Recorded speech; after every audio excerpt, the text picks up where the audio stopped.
بسم اللہ الرحمن الرحیم۔ ڈاکٹر امجد صاحب، آپ کو میں خراج تحسین پیش کرتا ہوں کہ یہ بڑا زبردست آپ نے یہ ایک فیوچرسٹک آگے کا سوچ کے آپ نے قدم اٹھایا۔ یہ جو موٹر سائیکلوں کو الیکٹرک بنانے کا فیصلہ کیا، اور میں اپنی ٹیم کو، حماد اظہر آپ کو اور آپ کو بھی خسرو بختیار، کیونکہ آپ نے وہ آگے ڈیولپ کی جو ہماری ای وی پالیسی تھی، اور اس کے تحت پھر ایک پورا ایک آگے فیوچر کا پلان دے دیا آپ نے سب کو کہ آگے ڈائریکشن کیا ہے گورنمنٹ کا۔ دیکھیں، جو آج تک ملک آگے گئے ہیں ان میں سب سے بڑی جو ایک کامن چیز رہی ہے سارے ملکوں نے، جو انہوں نے سب نے کیا، وہ یہ کہ انہوں نے ہمیشہ آگے کا سوچا۔ چائنا کی جو اب ساری ڈیولپمنٹ دیکھ لیں اب، اور ہم جب وہاں گئے چائنا میں تو ان کے 10 سال 20 سال 30 سال کے پلان بنے ہوئے ہیں۔ تو جب تک جو آپ کی پالیسیز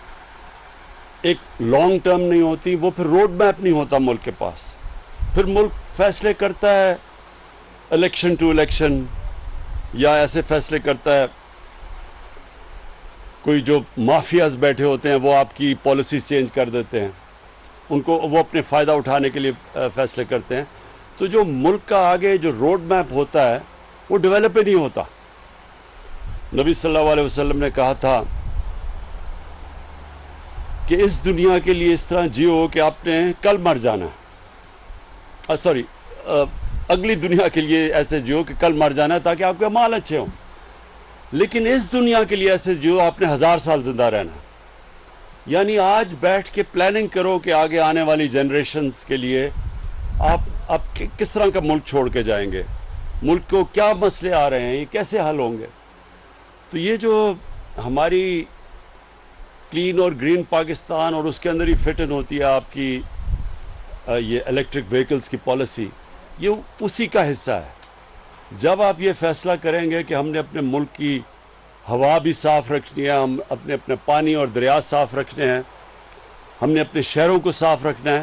تو اس کے لیے کیا آپ کو قدم اٹھانے پڑیں گے؟ جس طرح ہم نے اب 10 بلین ٹری سونامی، درخت اگانے پڑیں گے ملکوں میں۔ پاکستان بدقسمتی سے وہ ملک ہے جس میں سب سے کم ٹری کور ہے، درختوں کا جو ہمارے اس ملک میں جنگلات ہیں وہ سب سے کم ہے، ہندوستان کے ہمارے سے زیادہ ہے۔ اور جو انگریز جنگلات چھوڑ کے گیا تھا وہ بھی ہم نے کم کر دیے، ان کو بھی تباہ کر دیا۔ تو ایک تو ہم یہ درخت اگا رہے ہیں، پھر نیشنل پارکس اپنے علاقے بچا رہے ہیں، کیونکہ آبادی تیزی سے بڑھ رہی ہے، تو جو ہرے علاقے ہیں وہ بچا رہے ہیں۔ شہروں کے اندر اب ماسٹر پلانز بنا رہے ہیں شہروں کے، تاکہ شہروں کا ہم روک سکیں شہروں کو پھیلتے ہوئے۔ یہ تقریباً اسلام آباد ہمارے دیکھتے دیکھتے مری تک پہنچ گیا ہے۔ اس اسلام آباد نے پچھلے 20 سالوں میں 1.5 گنا زیادہ بڑھ چکا ہے، گرین کور کم ہو گیا کیونکہ کوئی پلاننگ نہیں ہے۔ تو اب سے ہم نے سارے شہروں کے ماسٹر پلانز بنا رہے ہیں، کئیوں کے کمپلیٹ ہونے والے ہیں 6 مہینے تک، تاکہ ہم شہروں کو پھر پلان کر سکیں کہ ان کا پانی کا سپلائی کدھر ہوگا، گندگی سے ہم نے کیا کرنا ہے، کیسے ہم نے ٹریٹمنٹ پلانٹس لگانے ہیں۔ مثلا اسلام آباد کے چشمے تھے، سارا سیوریج بن چکا ہے، وہاں نالے بن چکے ہیں، کیونکہ ان کے اوپر کسی نے سوچا نہیں ٹریٹمنٹ پلانٹس پر لگانے کا۔ ریسائکلنگ، پانی کو کیسے بچانا ہے، پانی کے آگے پرابلمز ہیں۔ اور پھر سب سے بڑی چیز پولوشن، جو ہمارے دیکھتے دیکھتے لاہور جو سٹی آف گارڈن سمجھا جاتا تھا، اور پشاور، یہ دونوں سٹی آف گارڈنز کہا جاتے تھے۔ تو یہ دونوں شہروں میں جو پولوشن لیولز ہیں، خاص طور پہ لاہور میں، وہ اب انسان کی جانوں کو خطرہ ہو گیا۔ یہ اندازہ لگایا جاتا ہے کہ جو لاہور میں جو اس وقت پولوشن ہے، 11 سال اوسط ایک انسان کی زندگی میں کم ہو جائیں گے جو لاہور میں اس پولوشن میں رہے گا۔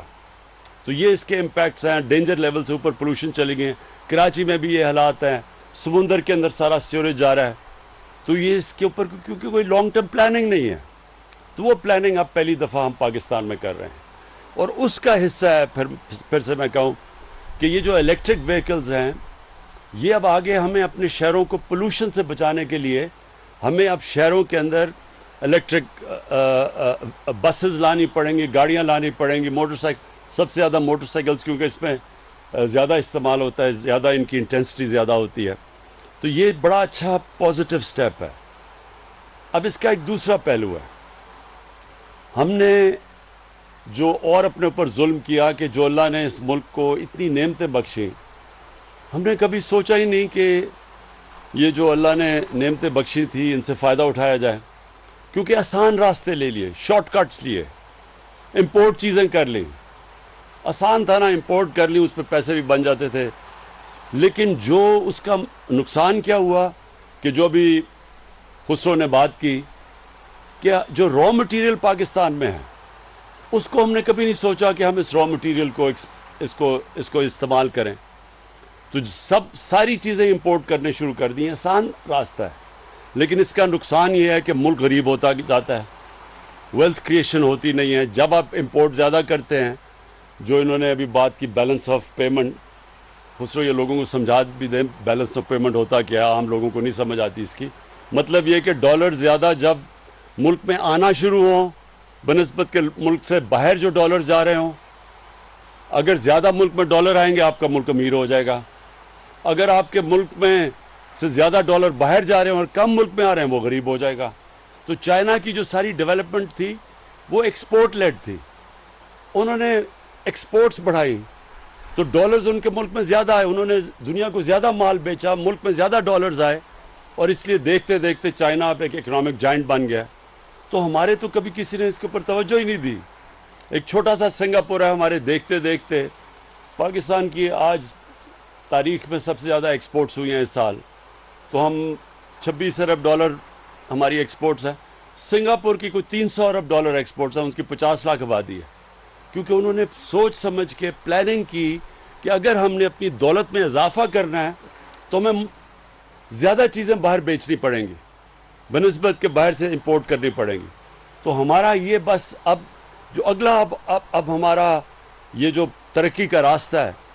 اس میں اب ہم نے جو آپ کی موٹر سائیکل کے اندر جتنے بھی کوشش کرنی ہے کہ سارے پارٹس را مٹیریلز پاکستان میں ہوں، ہمارے پاس سب کچھ ہے یہاں، ہم نے پوری طرح اب ہم پوری پاکستان کا منرل میپ بنا رہے ہیں، معدنیات کا نقشہ سارے پاکستان میں کہ کدھر کدھر کیا چیزیں ہیں، اور آپ کو حیرت ہوگی جب آپ کو یہ پوری طرح پتہ چلے گا تو آپ کو اندازہ ہوگا کہ آپ کا کتنا امیر ملک ہے، اس میں کسی چیز کی کمی نہیں ہے، ہمیں امپورٹس کی ضرورت نہیں ہے کہ ہر چیز امپورٹ کر لیتے ہیں، شارٹ کٹ ہے نا، ہر چیز امپورٹ کر لو، تو یہ نہیں سوچتے کہ وہ تھوڑے سے لوگوں کو تو فائدہ ہوتا ہے جو امپورٹرز ہیں، لیکن ملک کے لیے تو وہ نقصان ہے کیونکہ آپ کے ڈالر زیادہ باہر جا رہے ہیں، جب زیادہ یہ بھی میں سمجھا دوں، جب آپ کے زیادہ ڈالرز باہر جاتے ہیں اور کم اندر آتے ہیں ملک کے تو روپے کے اوپر زور پڑتا ہے، جب ڈالر کم ہوتا ہے تو روپے کی قیمت گر جاتی ہے، ڈالر اوپر چلا جاتا ہے، ڈی ویلیویشن جس کو کہتے ہیں، تو جب آپ کا روپے کی قیمت گرتی ہے سب کچھ مہنگا ہو جاتا ہے، غربت بڑھ جاتی ہے، ملک غریب ہو جاتا ہے، تو ہمیں اس لیے سارا اپنا جو سوچ ہے وہ بدلنی ہے، ایک نیا روڈ میپ پاکستان کو دینا ہے جس نے آگے کا سوچنا ہے، جس نے سب سے پہلے اپنے آنے والی نسلوں کا سوچنا ہے، یہ جو ماحولیات ہے، ہماری انوائرمنٹ ہے، یہ جو گلوبل وارمنگ ہے، یہ جو پاکستان کو متاثر کرتی ہے، پہلی دفعہ اس پیمانے پہ پاکستان جو سٹیپس لے رہا ہے وہ انٹرنیشنلی اکنالجڈ ہیں، مجھے اس کا بڑا فخر ہے کہ دنیا مانتی ہے کہ پاکستان لیڈ ان چند ملکوں میں سے جو لیڈ کر رہا ہے انوائرمنٹ کے اندر، گلوبل وارمنگ کے جو خلاف کیمپین ہے اس کے۔ اب دوسری جو ہماری کیمپین ہے وہ یہ کہ ہم اب ابھی سے اپنی دولت کا ویلتھ کریشن کیسے کریں، دولت میں اضافہ کیسے کریں، وہ کون کون سے ہم نے اب قدم اٹھانے ہیں کہ اب ہماری اکانومی ماشاءاللہ تیزی سے اوپر جا رہی ہے۔ آگے ہمیں کیا مسئلہ آئے گا؟ ہمیں مسئلہ تب آئے گا کہ اگر ہمارے ملک میں ڈالرز کی کمی ہونی شروع ہو گئی کیونکہ زیادہ ڈالرز باہر جانے شروع ہو گئے، کرنٹ اکاؤنٹ ڈیفیسٹ ہو گیا، تو یہ ہمارے روکے گا ہماری گروتھ کو،